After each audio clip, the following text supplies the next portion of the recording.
What it do, YouTube, and welcome to the AOVI Clan channel. It is good to be back. I know we haven't posted a video in the last couple of weeks, but that mostly was due to the 4th of July weekend and us just taking a break. We were out of town, spent a lot of time with the family and everything.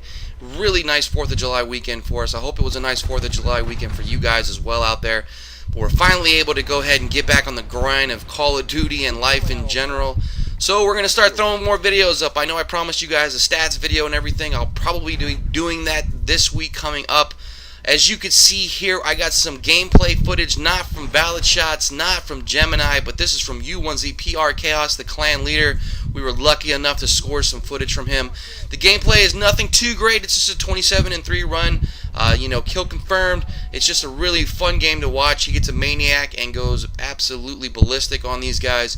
So enjoy the gameplay while I get into a few things with you guys. I just want to touch a base. I know it's been a while, so I kind of want to get things stirred up right away. I want to get you guys involved. So, first things first. My question to you guys out there, and the question of this commentary, and we'll get your guys' feedback, is, does KD matter? I know there's a lot of people out there that say KD doesn't matter and all that stuff, and I kind of want to get into a debate about that a little bit with you guys. I'm not going to go too in-depth with it because I think this video, for one, it's not long enough for me to go ahead and tell you guys everything that I feel about the subject, so I just want to kind of, skim over the surface of it and then see what you guys feel.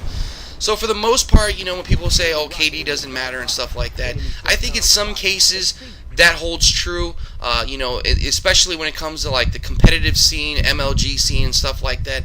I was fortunate enough to see some KDs of some of the MLG players, and I was able to see a few things from other videos on this YouTube channel.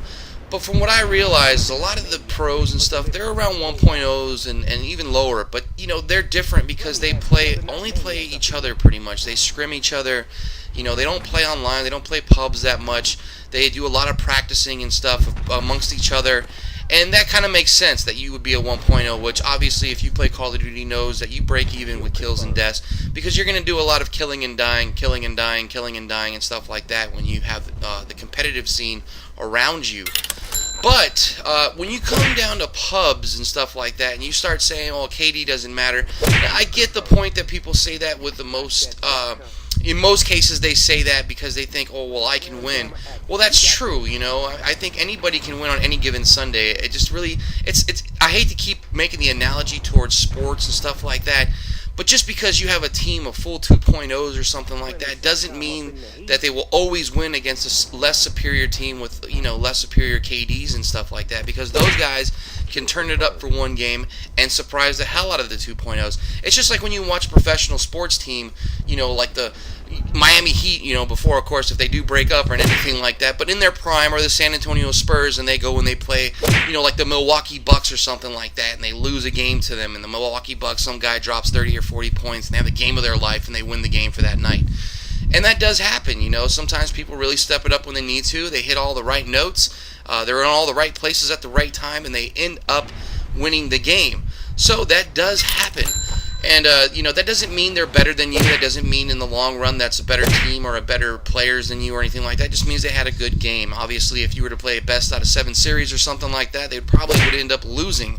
But for the most part, that's where I think that comes from. Everybody wants to believe that no matter what your KD is, they can still win the game. And that is true, if they step up in the right ways and they play the right way.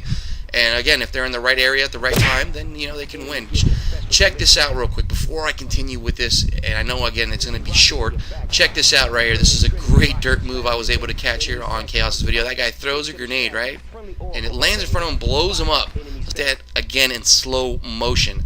So as you can see right here, that guy is about to launch a grenade. He does. He throws it. I'm not sure if it bounces off of the bridge or if it goes over the bridge, but you can see right there in front of him, and he blows himself up. And then, of course, Chaos, unfortunately, gets picked off in the process, and there goes his Maniac. But anyway, so what do you guys think? Do you guys think KD matters? Is it something that really is a reflection of skill? Because to me, personally, I think it is. I mean, overall, when it comes down to pubs, and even if you come down to the pros, I mean, people, let's say they're 1.2s, 1.3s, everybody's a 0.8, he's going to be a little bit more successful with his 1v1s and his gun battles. Either way you look at it, everybody always looks at KD. So when people say, oh, it doesn't matter, like they're trying to just scratch it off the play, most of the people that do that are people that are not good at the game at all. You know, they're the .7s, .8s, 1.0s, and they're like, oh, KD doesn't matter. And then, you know, we hear that all the time in lobbies, and then we end up beating them, and then they end up dashboarding, or whatever the case may be. And that happens, I would say, more often than not, than the other way around of them beating us and giving us a shock. And that's what I'm saying. It can happen, but most of the time, you know, you don't go in starting a clan and asking everybody, why is it clans have KD requirements then if KD doesn't matter? Why is it that we pay so much attention to it? Because we want to know your success rate of your kill to death ratio.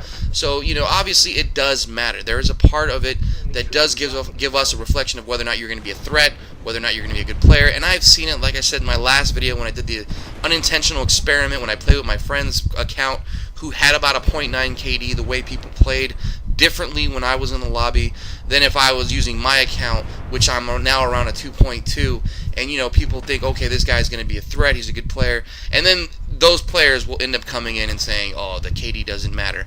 And again, it does matter. And then there is some game types, I would say, it doesn't matter as much, and that obviously would be a reference to like search and destroy and stuff like that, the playlist where it's one shot, or one death, you're gone into the next round. You know, those games like that, game types, KD obviously doesn't matter because you just never know. But again, I think it does matter. So what do you guys think out there? Let me know how you guys feel, whether or not you think KD matters, if it's important, if it's a reflection of skill. Drop it in the inbox, drop it in the comments section below. I hope you guys enjoyed this video, and it's good to be back. So thanks for all your support, all your views, all your likes. This is your boy Nestinator1, and I'm out.